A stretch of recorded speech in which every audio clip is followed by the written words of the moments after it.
واده په اړه مو دا موضوعات پر فیسبوک او خواله رسنیو مخبروي.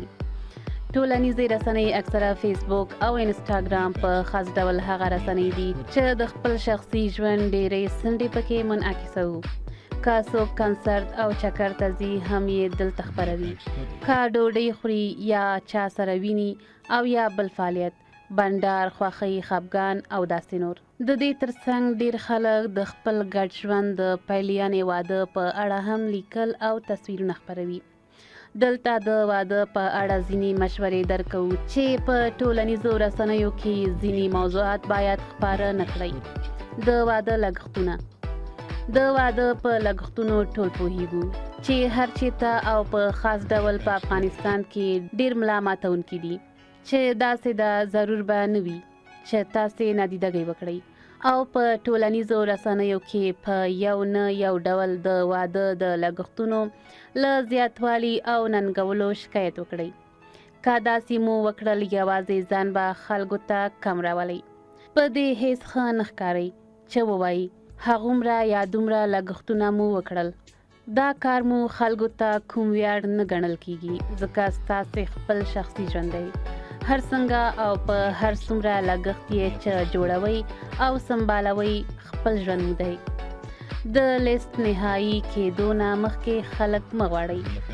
ځینې خلک په خاص ډول زموږ افغانان عادت دي چې که واده نه لږ وخت مخکې د بل چا واده شوی وي او دوی یې عکسونه پر ټولنیزو رسنیو وویني، دستي ورته د خپل واده نیټه لیکي او ګډون ته یې وربولي. ځینې خو لا دومره کاکګي کوي چې د واده کړي کس نور ملګري، کورنۍ او دوستان هم په کمنټونو کې خپل واده ته دعوتوي. ستاسې که واده نږدې وي او داسې عکسونه پر فیسبوک، انسټاګرام یا بلې شبکې په مخه درتلل، داسې دستي خلک مه ورته دعوتوئ. که مو داسې وکړل وروسته جنجال درته جوړیږي. جنجال به دا وي چې مجبوریږي د بلل کېدونکو کسانو د لیست جوړېدو پر وخت څوک زیات او څوک کم کړئ. په دې وخت کې ممکن مجبور شئ هغه وار د مخه بللي کسان له لیسته وباسئ یا د هغه په کچه نور شناخته او درته نږدې خلک ونه غواړئ. د واده د جوړې لباس. پخوا به د واده د جوړې د لباس په اړه دومره هیجان و چې ان د واده هلک به د نجلۍ او نجلۍ به د هلک د لباس په اړه نه پوهېده.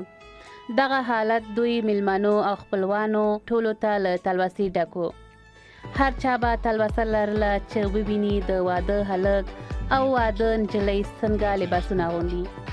اوس ځینې خلک له واده څخه مخکې خپل د واده لباسونه پر ټولنیزو رسنیو عمومي کوي چې دا یې د واده په اړه تلوسه او هیجان کموي. تشویش مه خپروئ. واده د خوښیو ترڅنګ اندېښنې هم زیږوي. ستاسې که واده نږدې وي او وار د مخه ورته اندېښمن یاست، هڅه وکړئ چې په ټولنیزو رسنیو کې دا اندېښنه درنه څرګنده نه شي. که څرګنده شوه تاسې د خوښۍ له اخلاقو محروم ګڼل کیږئ او نشئ کولی چې خپل میلمانه او د واده د مراسمو ګډونوال خوشحاله کړئ. ژوندي نشرات مه کوئ. ځینې خلک کیدای شي دومره هم نادیده شي چې د خپل واده د مراسمو ژوندي نشرات وکړي، یعنی زر زر عکسونه خپاره کړي او یا لایف ویډیوګانې ورکړي. تاسې پام کوئ داسې ونه کړئ. له دې سره ستاسې د خوښۍ شیبې خرابېږي. تاسې باید خپلو خوښیو نه خوند واخلئ، نه دا چې په واده کې د خبریال رول ولوبوئ.